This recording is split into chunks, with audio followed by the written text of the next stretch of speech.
Hello and welcome to the Big 12 Mafia podcast. Not a podcast, sorry, show. I was on a podcast yesterday and it got sunk into my head. So we are a show and we really enjoy having people interact with us during our shows. And I'm really grateful to be here today. My name is Nathan Balmer Brown, and with me today is Logan, an OSU fan. Now, which OSU are we talking about? Logan, what's your OSU? Oklahoma State. Oklahoma State. And a lot of people tell me that's the one and only OSU. Yes, sir, it is. Well, why don't you tell us a little bit about yourself? Well, I most of my friends know this. I actually grew up an OU fan. I didn't become an OSU fan until 2011, my senior year, or 2012, my senior year in high school. I was got an invitation in the mail for the OSU Up Close. I think they now call it the OSU Experience, to come up here, tour the campus, meet with the different college deans and advisors and all that stuff. And I moved up here. I came up here with my granddad for it was the K State game, the famous Herb Street earthquake face. Yeah, we were there for that game. We weren't at the stadium. We had gotten home by that point. But I came up here and everybody was so friendly, and it was just come hang out, have a good time. Don't care where you're from, who you are, what you look like. Just your family now. And I was like, this is where I need to be. And I've been here ever since, except for like 8 months back in 2017. That is awesome. That's the kind of origin story that they have in the in comic books. I think that's what it sounds like to me. Yeah. Oklahoma State. I'm traveling around the Big 12, and Oklahoma State has always been some school that I've really respected, and I like to know more about the people that are in all these Big 12 cities. Tell us why Oklahoma State could win the Big 12 this fall. Because we are going back. Yes, I know we had 15 departures or whatever, but we only lost like a handful of impact players last year, or starters. And I think we replaced every single one of them with transfers. And we're going back to a more old school style, like smash you in the mouth football, like run the ball down your throat and then play action passes, instead of having like Spencer Sanders, who I still love, running around and creating plays. And then I think our defense is going to be better than it was last year, and our offense is going to be better. So Mike Gundy had a bit of a hard time of it last year. You guys, I was really shocked actually with how you sort of limped into the end of that season last year. Yeah, I think we all were. Yeah, what was the biggest Achilles heel to that team last year? Injuries. Okay. In the TCU game, Spencer Sanders got hurt. Our offensive line started getting hurt. Our wide receivers were hurt almost all year. Jaden Bray had the same injury 3 different times to the same hand. I have still yet to figure out how that happened. And so we were playing musical chairs along the offensive line. And the year before, we had 12 guys leave from the offensive line room in the transfer portal, and somebody that was in charge of offensive line recruiting did not just deem it necessary to fill that void. So when our injuries started happening to our center and then our guard and then our tackles, we didn't have any experience to put in there. Right. And so you were having to take a right guard and move him to center, and a left guard and move him to right guard, and the tackle had to slide in to play guard. And I just don't like playing people out of position. Right, of course. And it's hard to overcome injuries on the offensive line for sure. I mean, it's almost impossible. I want to give a shout out to BR, who was the first one in the house today. Hey, BR, good to see you this morning or afternoon, probably where you're at. He says, "Go Pokes." So yes, sir. Let's go. You got some people in the house that are on your side today, Logan. So I'm going to show you a little clip that I saw on Twitter right before we started. that I think is exactly how pretty much the whole world is looking at the Big 12 right now. So from Patrick Boren, he says, here it is, finally the Pac 12 media rights agreement. Isn't that a question mark?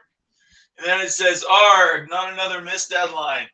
Lucy pulling the football and leaving the, several people up in the air. Utah, Arizona State, Colorado, San Diego State, and SMU. So for everybody watching today, if you want to take your phone and scan the QR code in the upper right-hand corner of your screen. Sign up for Coug Connect. If you're a BYU fan, that's a local NIL for BYU, and you can sign up for $10, get inside information before anybody else knows about it. And at the end of the day, you're helping build the NIL collective that is keeping and trying to get better players to Brigham Young University. All right, so Logan, the $20,000 question is, who is Charlie Brown in this picture? Who is, of those 6 schools that I mentioned, who's the one school that needs to know more about the Pac-12 media deal than any of the others? Colorado, because I think Colorado's the first school that leaves. Okay. I think they're the first school because they are the school that has been the most in communication with the Big 12 about joining. And if the Pac-12 media rights deal doesn't come close to the Big 12 media deal, which has a clause in it from Fox and ESPN, that if the new schools we add meet certain criteria, then the money that each school in the Big 12 then gets goes up. I think Colorado leaves, and then that's the domino that starts the Oregon and the Washington leaving, and then Arizona joins, and Utah goes wherever Utah goes, and Arizona State goes wherever they go, and Cal and Stanford and Washington State and Oregon State. And so does Colorado, if they leave, is the Pac-12 dead this fall? Yes. So by 2024, you're talking about a conference that's Mountain West 2.0? Yeah, I think so, yes. I think that the Big Ten, for whatever reason, thinks that if they get Oregon and Washington right now, they become the reason that the Pac-12 dies, instead of the reason the Pac-12 dies being the commissioner and his ineptitude when it comes to media rights. Right. That the second Colorado joins the Big 12, the Big Ten then officially offers or extends the invitation to Oregon and Washington to join the Big Ten, and then you just see the big pieces being picked from the Pac-12. Okay, so and I can easily see that happening. I also have predicted that I think they maybe stay together for one more 3 or 4 year contract. Just sort of, they all want a bridge to possibly getting a Big Ten invite. I think there's only 3 schools that can really guarantee themselves a Big Ten invite, and that's Oregon, Washington, and Stanford. So I've never understood why they would want to stay together when the Big 12 sitting right there, and they make more money, and they have greater exposure. It seems crazy to me, but hopefully in the next week we sort this out and we actually know. I mean, if Colorado and Arizona and Utah and Arizona State and whoever else wants to stay for $22.5 million when the Big 12 schools are making $35-40 million a school. Oh yeah, maybe even closer to 50 after you do the $44 million payout this year. Next year, you could be looking at 45 to 50 million next year. I mean, if they want to miss out on twice the money, right, then I guess that's their loss. Yeah, I would kind of agree with you. I want to invite people to leave comments. I'll try to bring those on the show while we're on live, and try to bring you guys into the show. If you really want your comment read, give us a super chat and flip that in so that I know that that's really important to you, and we'll make sure that it's read before the show is over. We get so many comments for every show now. I can't be reading them all. So if you want your idea to get out today, that's the easiest way to do it, is in a super chat. So here's a message from Patrick Boren again. The Big just made their schedule for the next 2 years. I believe they did. I think they did. Their 23 and their 24 schedule are out. That doesn't mean they can't revise those schedules, right? Yeah, that's what I was gonna say. I think if something happens and Oregon and Washington get that invite and accept it, then what probably happens is maybe they lose a non-conference game or they add a conference game or two. Right. I think, yeah, definitely. That's a possibility. Patrick also says he believes the Pac 12 stays together as long as Oregon and Washington are there. And Patrick, you're probably right. I think Stanford probably is threatening everyone if they walk away and leave Stanford high and dry, that Stanford will cut them off, and all their research money and all these other things that the intellectuals and the sort of snobby educational people want to hold this league together. The easiest way to do that is say you leave and we're Stanford, we will cripple you. You'll never do any work on the West Coast again. So Stanford sounds like the Texas of the Pac-12. I think they're even worse than Texas. I think, yeah, in terms of holding the conference hostage, because that's why right. the 4 schools that left the Big 12 is because Texas made the Longhorn Network, which has done nothing but make Texas money, and they refused to share it, and so those schools were like, "Nah, we're good." Yeah, no, you're right. That's exactly right. And I think the Big 12 is better for it. I think the Pac 12, you can't say the same thing with USC and UCLA being gone. The difference is the Big 12 is built to go coast to coast. We have people on the way far east of the country, and then you go all through the Midwest and down into the southwest. So you have schools that, frankly, can go region to region fairly easily.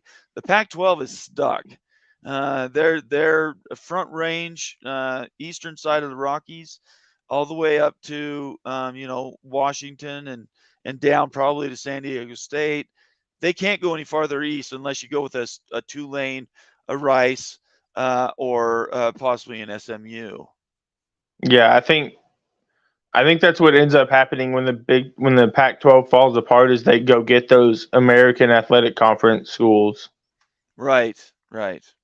Unfortunately, those schools are getting thinner and thinner.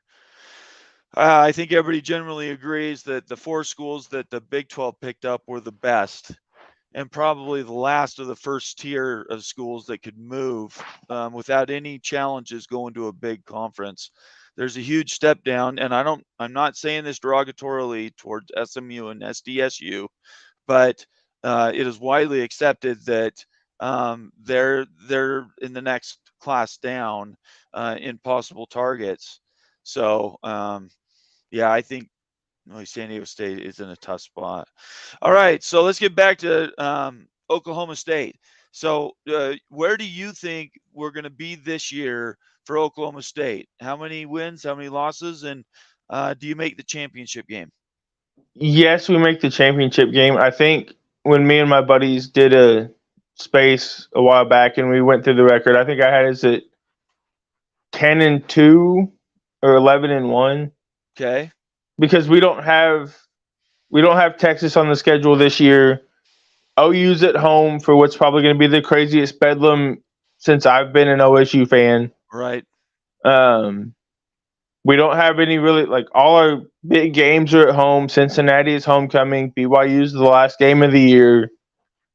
I think we have probably the easiest schedule in the Big 12, and I think our floor is probably 9 wins and our ceiling's probably 11 wins. Really? If you guys go 11 wins and win the Big 12, you're in the playoff. Yes, we should be. Yeah, if you go 12 and what would that be with a championship game? You would go 12-1 for the season. Yeah, You guys are playing well into January. That would be remarkable, I think. yeah. Uh, I think we have the ability to. Now whether it actually happens or not, we don't know. what's the floor? What's the worst schedule you or worst record you could see Oklahoma State having this year? I mean, hypothetically, we could have another 7-win season like we did last year if we have another rash of injuries at key positions like quarterback and offensive line and wide receiver. And but I realistically, I think the floor is 9 wins, 8, 9 wins. Wow, I mean you're high on your school. I really appreciate that. Because Um, I mean, we'll go ahead. probably lose one. There's always every year we lose a game we shouldn't. Like Right, 2011, losing to Iowa State and Ames and double overtime, but that game shouldn't have been played that weekend. right. Well, at the end of the day, if you guys win, say 9 games, and the worst you have is you're not in the championship game, but you win your bowl game, you could be 10-3. That would be pretty good. Yeah, I mean, a 10-win season, those don't happen every day. If you want your comment read, send me a super chat, and we'll make sure that gets on the air. I'm going to backtrack and start going through some of these other chats that I saw that were because we're not generating a lot of chats today. But you have any questions for Logan? Please put those in the comments because I really want to have him have to answer some tough questions because I'm not a real tough interviewer. So, of the 4 new schools coming in, who has the best season and who has the worst season? um, I think BYU probably has the ability to have the best season. And had Luke Fickle not gone to Wisconsin, I would say it was probably them. Right, But right, I think Houston probably has the worst. BYU yeah, and UCF probably battle for the best of the new schools. right. BYU, I think they could actually be pretty good this year because last year's defense was so bad. There's no way they go backward. They had a great recruiting fall, and they're I think 18th or 17th in transfers for the transfer portal between the beginning of the year and now. So if BYU's defense can hold up, the last several years they've been in the top 20 in offense. I don't see how BYU doesn't win 7 or 8 games. The problem is against them is they have a brutal schedule. We go to Austin. We have to go to Oklahoma State. We have to go to TCU. Even that trip to Morgantown is going to be difficult. So Yeah, I y'all think cross what, 2 time zones, 3 time zones? several times. Yes. Yeah. And that's okay. We're used to that. I know West Virginia fans are tired of the travel, but I would just tell them that BYU's had a national travel schedule for 40 years, and it comes down to conditioning, your planning of your organization, and you can win 11, 12 games a year if you really stay up on your conditioning. So Houston has the worst record. I think I would agree with that. UCF, I think, could be a breakout season. Their schedule isn't near as difficult as BYU's is. I'm just curious, how do you think they're going to travel heading west? I think they'll be fine. I think their fans will travel, which will help. Because if you going into Big 12 country, which most of the time is sold out or close to sold out, but if you have a large contingent of your fans, that always seems to help. Uh, like I think that'll help the players adjust to the new stadiums and being in hostile environments better, knowing that there's 20,000 of their fans in the stadium. Right. Yeah, I think you're right. We got a comment here from Abe. He says, "How well will the defense transition to the 3-3-5?" Is that to me or is that to Logan? I think that's to us because Brian Nardo, our new defensive Okay. coordinator, spent, I think, an entire year, if I remember correctly, if not an entire winter, up at Iowa State learning the 3-3-5, Okay. and that's what he's going to bring here. But as our buddy Cody has said many times, it's more like a base 4-2-5 with the ability to shift to a 3-3-5 with probably like a stand-up outside linebacker Okay. on the edge of the line. And that's probably going to be my boy Colin Oliver. And then our three safeties are probably going to be Kendall Daniels, Lyric Rawls, and Trey Rucker. And Kendall Daniels himself is built like a linebacker. Okay. So I think it'll be great. I think the players that we have now will slot right into it. They're all excited about the defense. They're all ready to go. I would just warn all Oklahoma State fans, if you're going to run the 3-3-5, I would tell you guys to prepare yourself for giving up some long gains, because the last 4 years BYU has been running, I think at 5 years has been running a 3-3-5, and it's one of those bend but don't break type defenses. Yeah. And you're going to give up a lot of yards, and you're going to put your offense in a lot of tough spots if you get behind the chains. So you might. I mean, it's been used professionally, so we know it can work. I would be real anxious for you guys to. We'll have to talk about it the middle of the season, what you think and how that's working. I would be interested to see how that goes. I don't think anybody's going to be able to run up the middle on us this year. Okay. And if they get yards, it's going to be off the edges.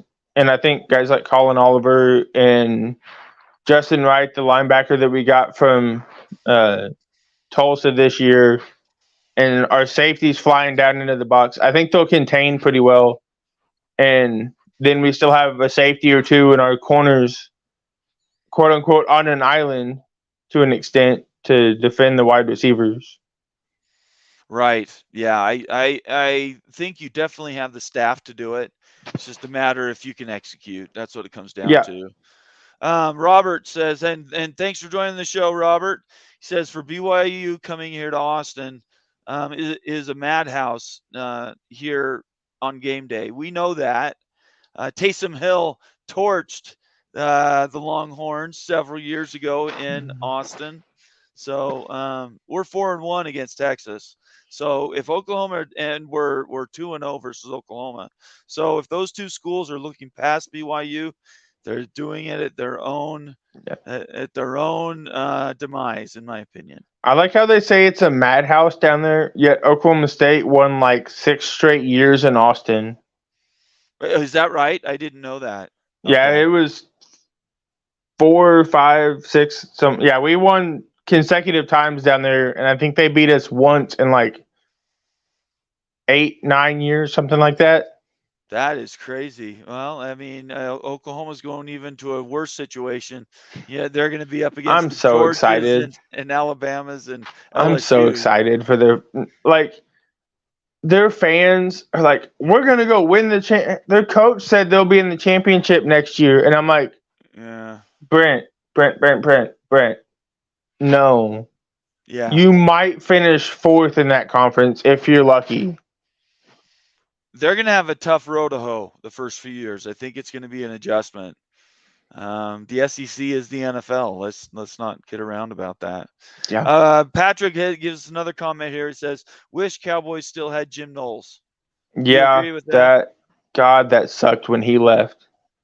But he got more money to play with and a better situation, some people would say. But I definitely wish he was still here. I think when you have turnover like that, it can gut your organization. Yeah. So hopefully that's something that you guys can bounce back with. Because he took a couple. Well, he's been gone for a couple years now because he left 2 years ago, and then we hired Derek Mason last year, and then Derek Mason decided to retire from coaching. Okay. So, and then that's when we hired Brian Nardo. But Jim Knowles was just getting to the point where the players he had figured out his system. We were a top 5 defense in the country. People couldn't score against us.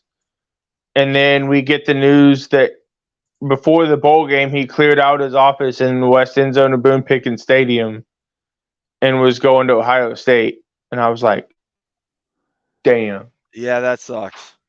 That is not how you want somebody to leave your team. Because he didn't, we won the Fiesta Bowl that year against Notre Dame, but he didn't coach. He was already in Columbus. I hate that about college football. Coaches Yeah. just move at the drop of a hat. There's no penalties. Any of the fines that have happened are always paid by the other school. There's no penalties for players either. No, I know. But Like- at least players, you know, I think players should be able to move. I mean, they should be able to go and put themselves in the best situation. It's universities who have to flex to be able to manage those things. Yeah, And that's why your benches need to be so deep. I just don't like that player X isn't getting the playing time they think they deserve, even though the person that beat them out is probably better than them. So they're going to leave to go to a program that's probably not as good as the one they're at just because they get more playing time. Why not work to get better and then beat the guy that's in front of you the next year? All right. What about how about Etienne to BYU? How gutting was that for you? Not at all. Oh, good. Okay. All right. If y'all put him on the right side where he belongs, it'll be fine, but he should not protect the quarterback's blind side. Okay. Because unfortunately, he's too big to move. Like, he's not very quick. His feet aren't very good. And because I was excited about him when he came in, big dude, going to be hard to move people.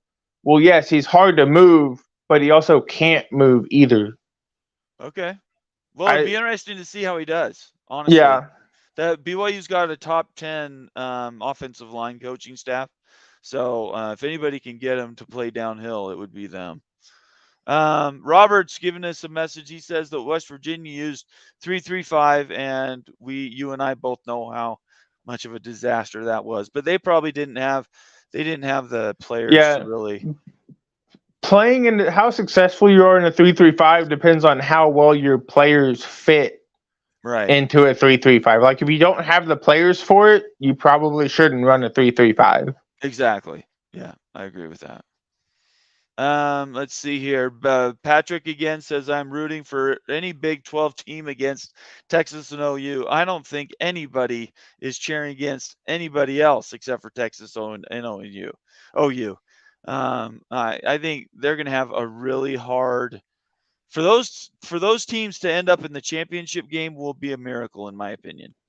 I think Texas should be picked to win the whole thing, but Kansas State is not going away. I think they are picked as of right now to win the Big 12. I think they are, but that's also based on recruiting standards that you can get all the 5-star recruits. Texas A&M can tell you, but that doesn't mean you win games. Stars, and I've caught flack for this in my group of friends. Stars don't mean anything if the stars don't work on the field or in practice. Right. That's exactly right.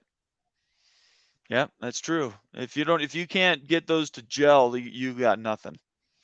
Last note here from Patrick, and then I'll ask you one more question, Logan, is he says Baylor lost Jerome Tang on the basketball side. Look how well that worked out for Kansas State. Joey McGuire on the football side. I think he's done okay at Texas Tech. Baylor has had some pretty massive coaching turnover.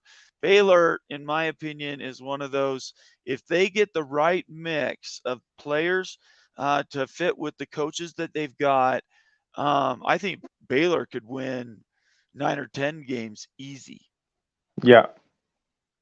I mean, I look at their schedule and I can't see one where any one of those games they're just going to get blown out. Can you? I haven't looked at it, but I don't think so. I mean, they're a well put together, well coached football team. Right. No, absolutely. Yeah, there's no doubt about that. And I really respect their coaching staff. Well, Logan, I appreciate you being here with me today. I've got one last question for you before we let you go. Everybody else, thanks for joining and watching. Um, we will be having a show this afternoon where we're going to be talking Mountain West realignment and with a Boise State booster. That'll be a lot of fun. Just look for that to pop up on your subscription. Make sure you like the video and all that fun stuff. So, one last question for you, Logan. Who knows Oklahoma State better, you or Cody Stovall?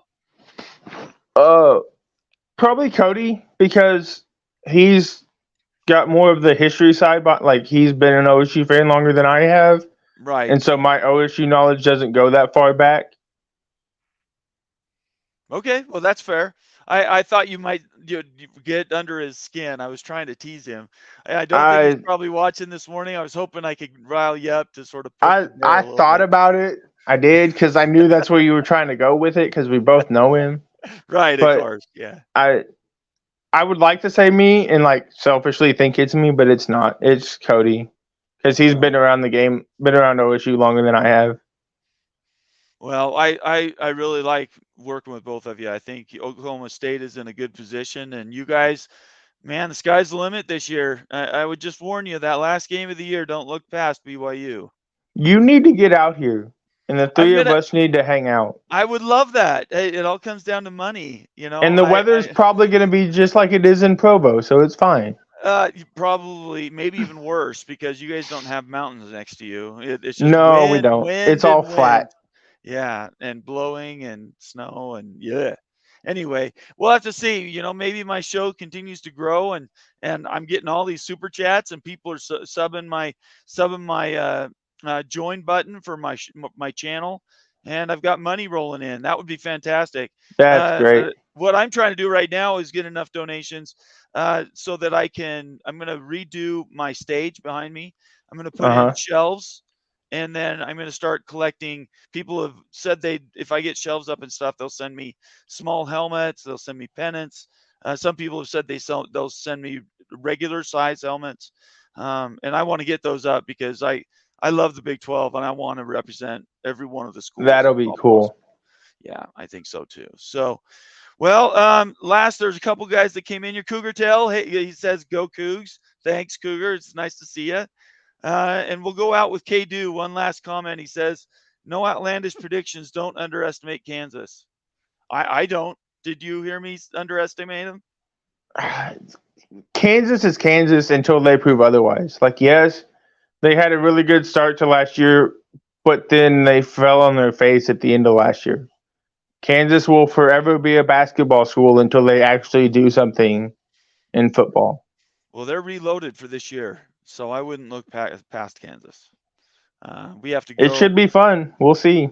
Yeah, we have to go to Lawrence, and I'm not looking forward to that at all. Yeah, middle of nowhere, Right. United States, surrounded by corn and sunflowers. Yeah, they're actually our first Big 12 game is Oh, nice. Kansas in the first of the year. That's a crapshoot. It could go either way. It could be a racetrack of a game though. Yeah, So hopefully it'll people be will fun. watch. It will.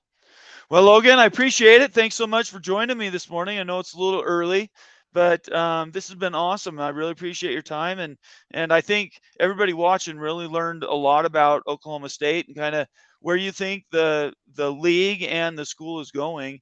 Do you have any final last words you want to get to anybody?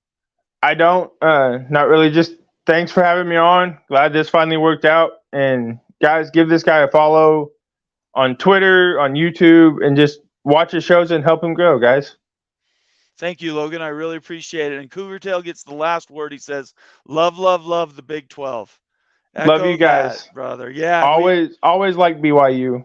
yeah, and I've gotten nothing but love from Big 12 schools. I think it's going to be a great partnership, and the Big 12 is going to boom. And I think this next 5 years is going to be the best 5 years the Big 12 and the schools in it have ever had. It'll be great. I'm excited for it. Well, awesome. I appreciate it. Well, everybody else, thanks for tuning in. Last thing is give us a like, subscribe. If you feel like you like the content, join the channel. It's $9.99 or $5.99 a month. If you pay $9.99, I'm getting some towels that I'm going to be giving to people. They can put up in their offices.